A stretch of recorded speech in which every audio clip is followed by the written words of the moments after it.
Post-lab experiment 4, reactions of aliphatic and aromatic hydrocarbons.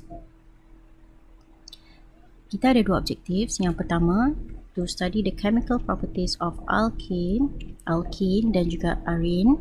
Dan yang kedua, kita nak differentiate di antara alkane daripada alkene dan juga arene. So, alkene dan juga alkene adalah contoh untuk aliphatic hydrocarbon, manakala arene adalah contoh untuk aromatic hydrocarbon. Untuk introduction, kita perlu tulis class of hydrocarbon dan juga name of functional group untuk setiap homolog.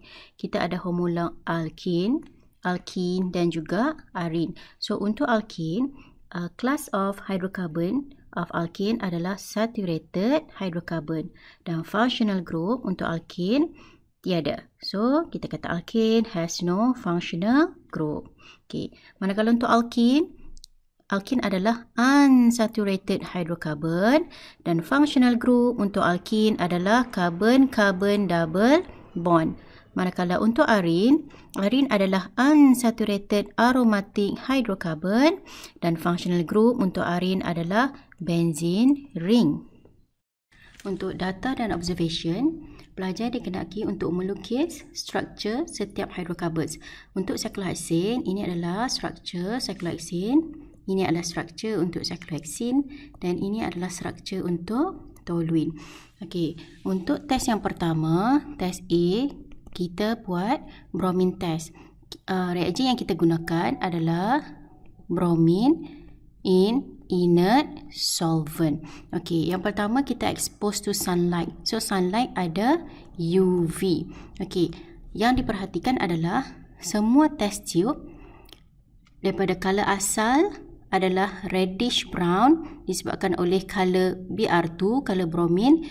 Semua test tube color bromine itu telah hilang. So kita boleh tulis the reddish brown color of bromine is decolorized.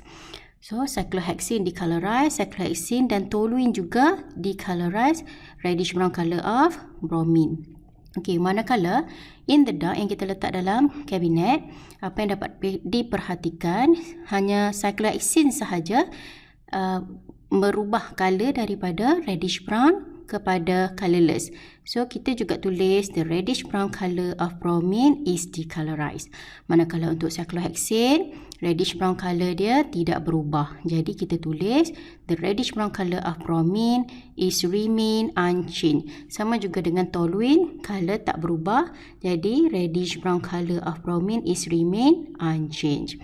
Yang bahagian kedua, bahagian B, kita buat tindak balas Bayer test. Kita gunakan reagen KMnO4 in alkaline solution OH-.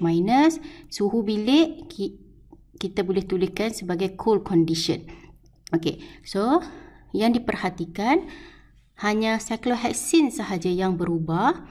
KMnO4 warna dia adalah purple, color ungu. Jadi KMnO4 color purple itu telah hilang. So kita tulis the purple color of KMnO4 is decolorized dan terdapatnya brown precipitate di dalam solution tersebut.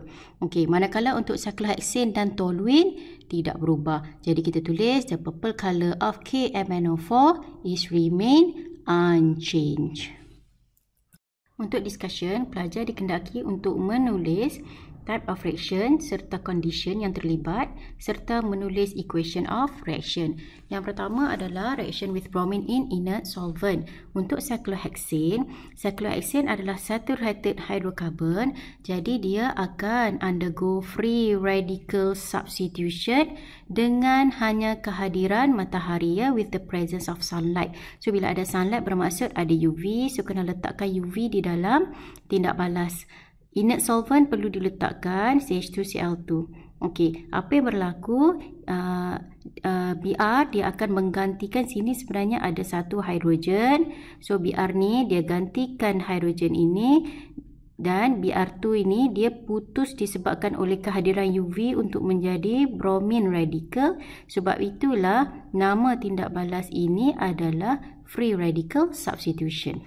Okey, manakala untuk cyclohexene. Cyclohexene adalah unsaturated hydrocarbon. Dia ada karbon-karbon double bond, so dia sangat reaktif.